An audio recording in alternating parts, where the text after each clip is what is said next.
రామాయణంలో రాముడిలా భారతంలో కృష్ణుడు ఉండడు.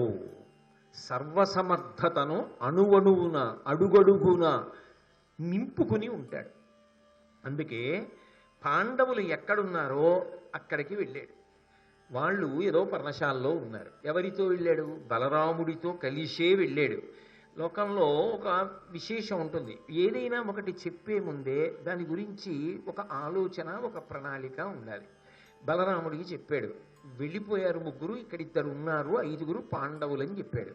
ఇప్పుడు తనకి చూడకుండా ఉండలేడు. ఆయన ప్రేమ అటువంటిది. ఎందుకంత ప్రేమ అంటే బంధుత్వము వలన కాదు, వాళ్ళ ధర్మానుష్ఠాన బలము వలన. పాండవులు పరమధర్మాత్ములు. అంత ధర్మాత్ములైనటువంటి పాండవులను చూడకుండా ఉండలేని బలహీనత భగవానుడి. అంటే దీని వలన పూనికి ఎవరికి కలగాలి?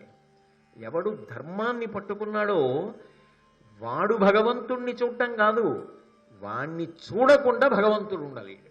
కాబట్టి ఇప్పుడు ఆయనే బయలుదేరి వెడుతున్నాడు. వెడుతూ అన్నయ్య నువ్వు వద్దులే, నేను ఒకసారి అలా వెళ్ళొస్తాను, నువ్వు ఇక్కడెక్కడైనా ఉండు అన్నాడు అనుకోండి. అంత అమాయకుడా బలరాముడు? పసిగట్టలేడా? అప్పుడు ఏమనుకుంటాడంటే నేను వస్తే ఏదో అవుతుందనే తను ఒక్కడే వెళ్ళి మాట్లాడొచ్చాడు. అన్నదమ్ముల మధ్య వైరం వస్తుందా? అంత దూరదృష్టి లేనివాడా?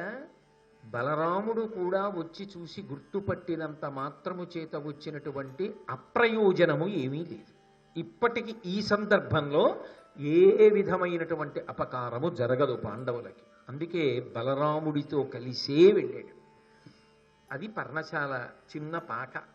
అందులో 5గురు, కుంతీదేవి, ద్రౌపది. ఇప్పుడు ఆమెను కూడా తీసుకొచ్చారుగా, అక్కడ ఉన్నారు.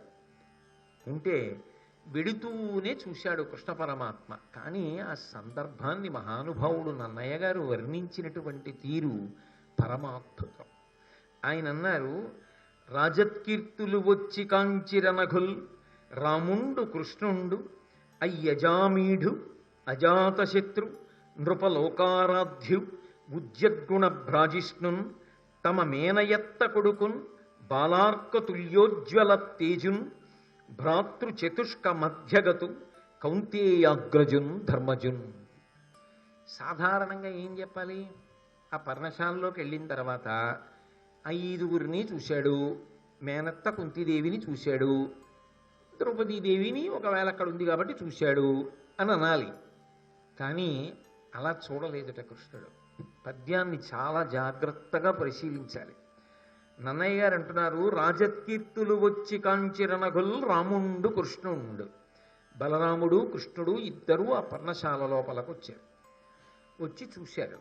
ఎవరిని చూశారు? కంటికి చూడడం ధర్మం కదా. ఇంతకాలం తర్వాత చచ్చిపోయారు అనుకున్న వాళ్ళందరూ కనపడితే సంతోషంగా అందరి వంక ఇలా చూస్తారా? చూడరా? అలా చూడలేదుట ఆయన. అందరి వంక చూడలేదుట. ఎవరిని చూశాడు అంటే అయ్యజామీఢు. అజామీఢుడు అనబడేటటువంటి ఒక మహారాజు ఏ వంశంలో వచ్చాడో ఆ వంశంలో వచ్చినటువంటి వారు, ఆ వంశంలో మహాపురుషులు ఉంటే వాళ్ళ పేరు చెప్తారు. అజామీఢుడు ఆ వంశంలో గొప్పవాడు. అందుకని ఆ అజామీఢుని వంశంలో వచ్చిన వాడిని అజాత శత్రువుని. అంటే మరి ధర్మరాజుకి శత్రువులు లేకపోవడం ఏమిటండి, అక్కడ ఉన్నారు కదా అంటారేమో. వాళ్ళ దృష్టిలో ధర్మరాజు శత్రువు, ధర్మరాజుకి శత్రుభావన లేదు. అది ఆయన గొప్పతనం. ధర్మరాజు గారి గొప్పతనం అక్కడుంది. అయ్యజాత శత్రు నృపలోకారాధ్యు. ఇది చాలా పెద్ద మాట కదండి.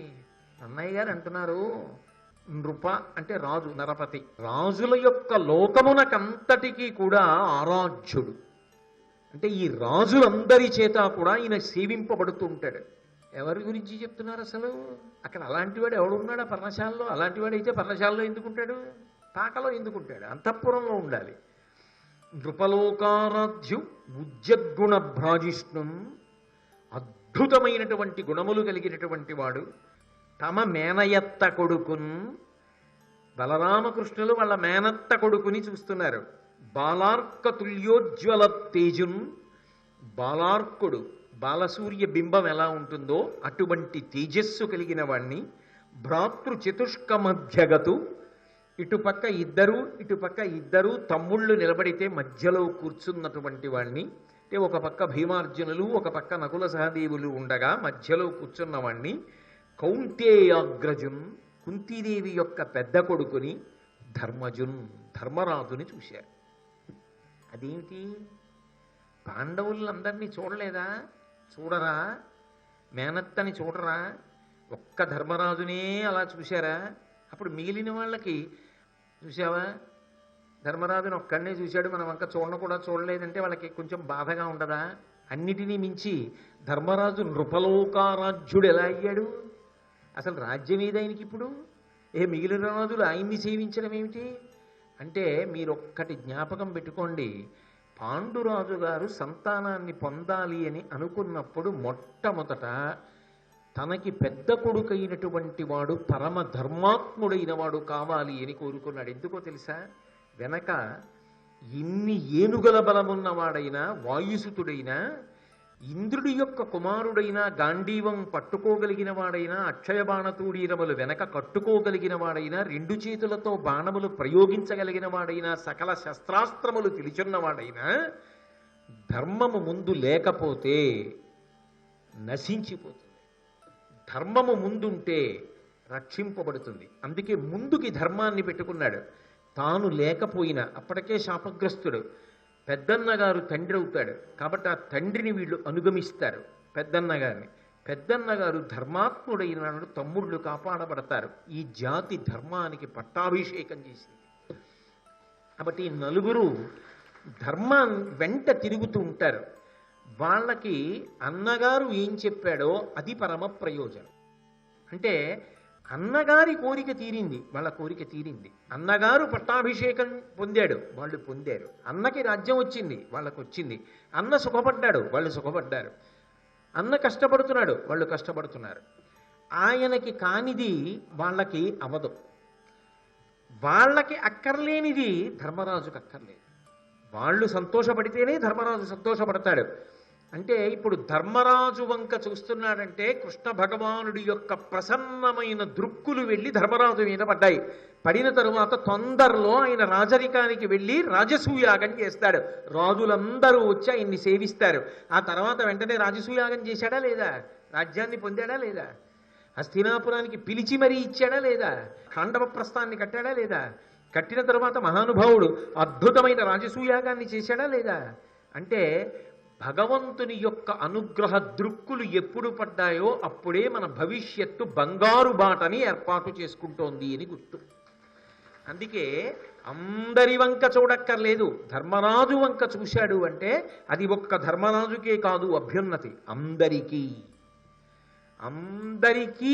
అభ్యున్నతి కలగడానికి ధర్మరాజు వంక చూశాడు.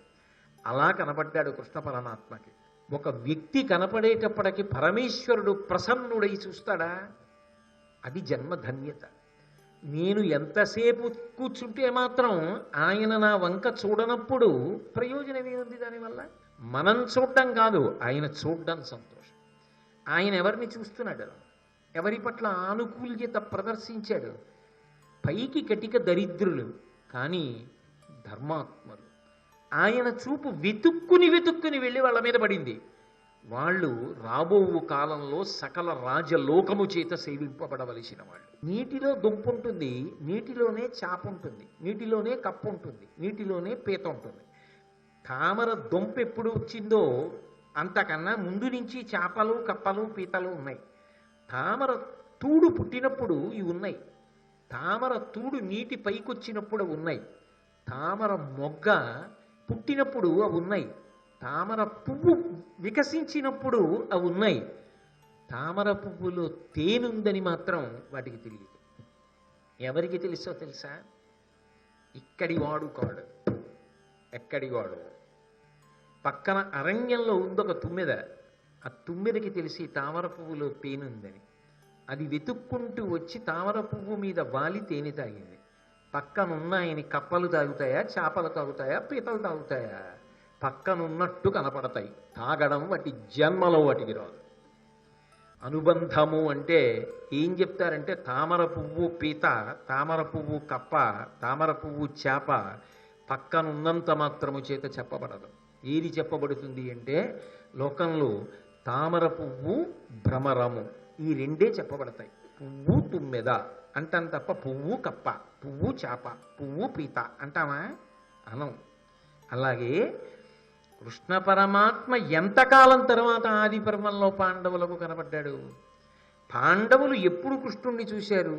అంత గొప్ప అనుబంధం వాళ్ళ మధ్య ఎందుకు ఏర్పడింది అన్న ప్రశ్న తేకండి. అది తామర పువ్వుకి తుమ్మెదకి ఉన్న సంబంధం. అంతకుముందు ఎందరెందరో పక్కన ఉండొచ్చు, వాళ్ళకి పాండవులు ఎవరో అర్థమయ్యే అవకాశం ఉండదు. వాళ్ళ ధర్మం ఏమిటో వాళ్ళకి తెలియదు, వాళ్ళ వైభవం ఏమిటో వాళ్ళకి తెలియదు, వాళ్ళతో కలిసి ఉన్న అదృష్టం ఏమిటో వాళ్ళకి తెలియదు. అందుకే వాళ్ళతో కలిసి బ్రతకడం జీవితాంతం చేత కాలేదు. రాజ్య విభాగం చేసుకోలేకపోయారు, సంతోషంగా అన్నదమ్ములమని బ్రతకలేకపోయారు, వాళ్ళ మీదకి యుద్ధానికి వెళ్ళారు, మడిసిపోయారు. అందుకే పాండవులకు శ్రీకృష్ణ పరమాత్మకి ఉండేటటువంటి అనుబంధము అంత గొప్ప అనుబంధము. తదనంతర కాలమునందు ద్రౌపదీదేవి యొక్క వివాహం జరిగింది. అప్పటికి బలరామకృష్ణులు వెళ్ళిపోయారు. ఎక్కడి వరకు ప్రయోజనమో అక్కడి వరకే ప్రయోజనం.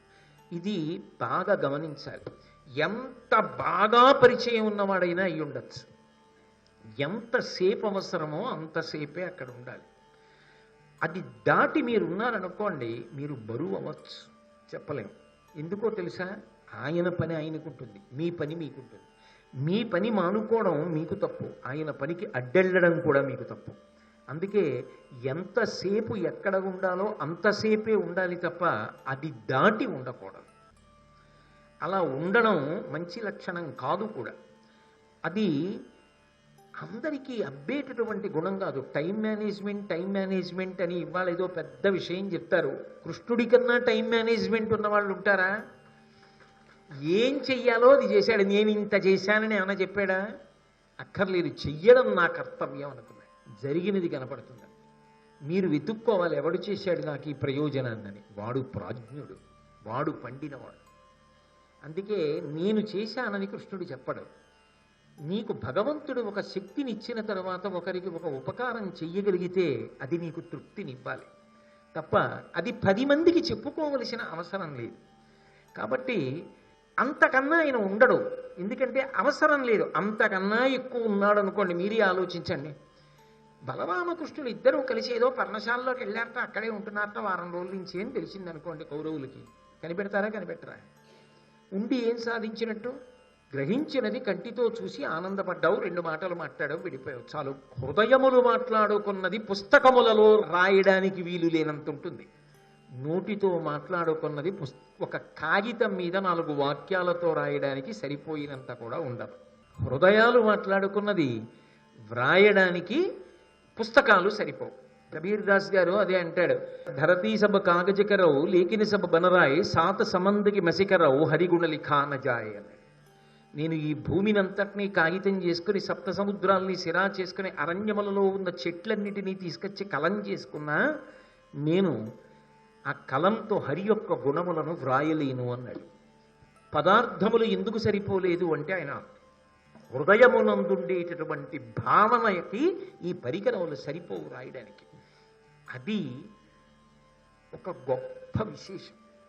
అది పాండవులు కృష్ణుడు కలుసుకున్నటువంటి సన్నివేశంలో ఆయన అనుగ్రహం. పాండవులు ఎక్కువ మాట్లాడకపోవడంలో వాళ్ళ వినయం, వాళ్ళ విధేయత అర్థం అవుతాయి. మాట్లాడడం చేతకాక మాట్లాడని వాళ్ళు పాండవులు కారు, అంతకన్నా ఎక్కువ చెప్పుకోవడం చేత కానివాడు కృష్ణుడు కాడు. కానీ చేసినది చెప్పకుండా ఉండి అనుగ్రహించి ఎంతసేపు ఉండాలో అంతసేపే ఉండి వెళ్ళిపోవడంలో కృష్ణుని దార్శనికత, అలాగే ప్రవర్తించడంలో పాండవుల యొక్క వినయం ద్యోతకమవుతాయి. అది పరిశీలించినప్పుడు మన జీవితంలో మనం ఎప్పుడు ఎక్కడ ఎలా ప్రవర్తించాలో మనకు అర్థం అవుతుంది. ద్రౌపదీదేవి యొక్క వివాహం జరిగింది.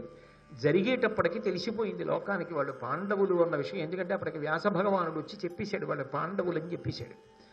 దృష్టజ్యుమ్నుడు వచ్చి పరిశీలించాడు, చాటుగా ఉండి తెలుసుకున్నాడు.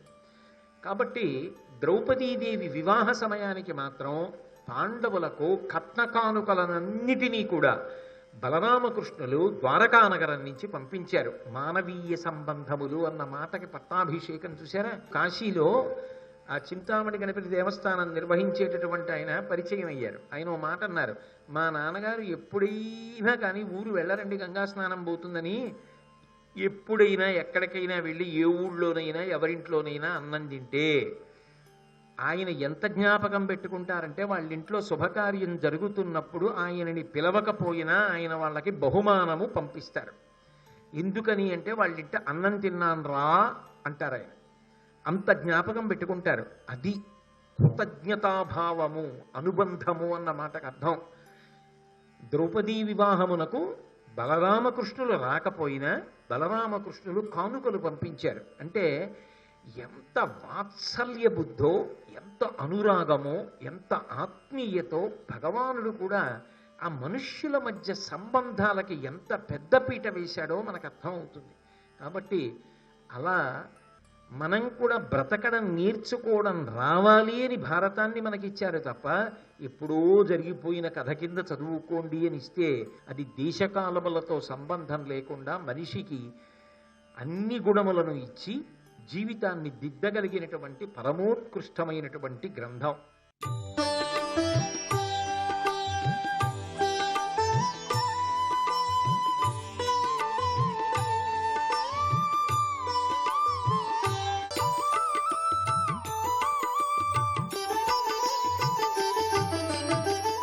సర్వం శ్రీ ఉమామహేశ్వర పరబ్రహ్మార్పణమస్తు. స్వస్తి.